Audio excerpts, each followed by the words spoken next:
উত্তর দেন না, মাইক হটাই দিয়ে শুনলাম, এটার নাম কি? রাজশাহীর ভাইরা, আমি চাইলে দাড়ি কাটতে পারতাম না? কথা কম পারতাম না? কথা না বললে বুঝবো কেমন করে গো? কথা বলতে হবে তো। দাড়ি যে আমি রেখেছি, বানাই বলবেন না, আমাকে পাম্প করতে দিবেন না। দাড়িটা রেখে আমাকে আনস্মার্ট লাগতেছে না স্মার্ট লাগছে?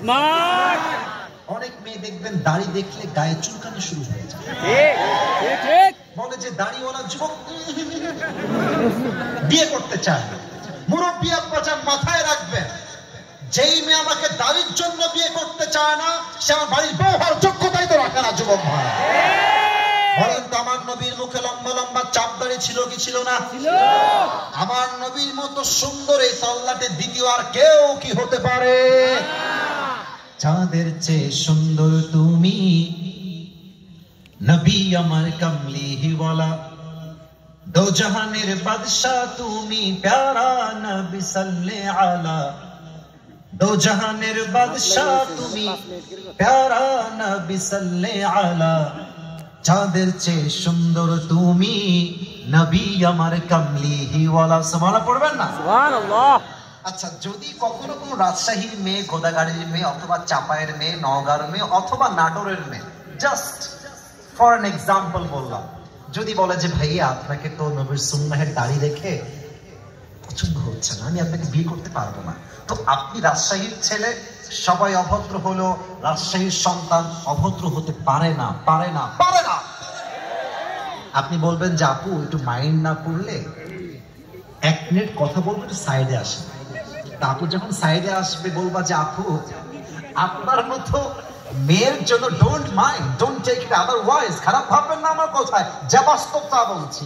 আপনার মতো মেয়ের জন্য আমার মতো দাড়িওয়ালা বীর পুরুষ পারফেক্ট হবে না। আপনার মতো মেয়ের জন্য বিটিএস এর হিজড়া ছাড়া সেকেন্ড কোন অপশন আমাদের কাছে না। সোজা কথা, ক্লিয়ার কথা, যে নবীর সুন্নাহ দেখে বিয়ে করবে সে আমার বউ হওয়ার যোগ্য, যে বিয়ে করবে না সে আমার বাড়ির বউ হওয়ার যোগ্যতাই তো রাখে না। ঠিক কিনা বলেন?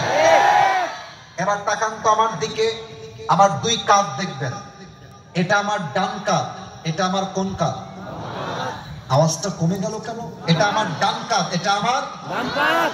এই দেখেন, নবীর কাঁধের ঠিক এখানে মোহরুন নবুয়া, নবী যে শেষ নবী, তারপর আর কোন নবী যে আসবে না, এটা সিল হিসেবে আল্লাহ তাআলা নবীর পিঠে, কাঁধের উপরে একটা মোহরুন নবুয়ার সিল মেরে দিয়েছে। সুবহানাল্লাহ, সুবহানাল্লাহ।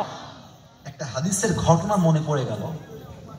একবার এক সাহাবী আসছে, এসে বলছে, ইয়া রাসূলুল্লাহ, ইয়া হাবিবাল্লাহ, আপনি আমার একটা হক নষ্ট করেছেন, সে হকটা আজকে আপনাকে আদায় করতে হবে।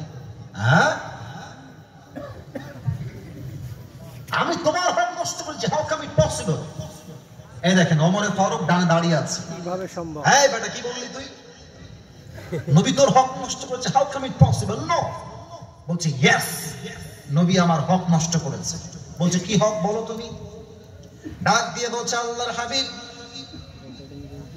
যুদ্ধের ময়দানে যুদ্ধ হচ্ছে, সাহাবায়ে কেরাম যুদ্ধ করছে, কাফেররাও যুদ্ধ করছে, আমি আপনার সামনে দাঁড়িয়ে আছি যুদ্ধের ময়দানে, আপনি এক কাফেরকে তরবারি দিয়ে আঘাত করতে গিয়ে সে আঘাতটা ওর গায়ে লাগে নাই, আমার গায়ে লাগছে, তো আজকে সেই কিসাস আমি আদায় করতে চাই, আমি আপনার পিঠে আঘাত করতে চাই।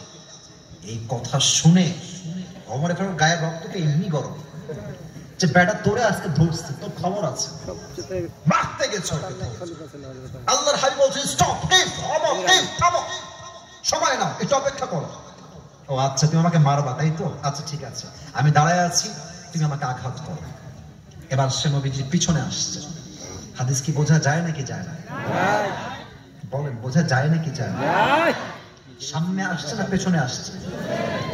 হাদিস শেষ হয় না, এখনো বাকি আছে। এসে বলছি, হে আল্লাহর রাসূল, যদি আপনি কিসাসটা আদায় করতে চান, এভাবে আদায় হবে না। কারণ যুদ্ধের ময়দানে যখন আপনি আমাকে আঘাত করেছিলেন, আমার দেহে কোনো পোশাক ছিল না, আমার জামাটা খোলা ছিল, আপনি আমার খালি গায়ে আঘাত করেছেন। তো যদি আপনি কিসাসটা আদায় করতেই চান, আপনার জামা খুলতে হবে। এবার ওমর ফারুক আর কে ঠেকায়? আরে বেটা একবার বললি হক নষ্ট আদায় করবি, আর জামা খুলতে হবে, তো সাহস তো করো না।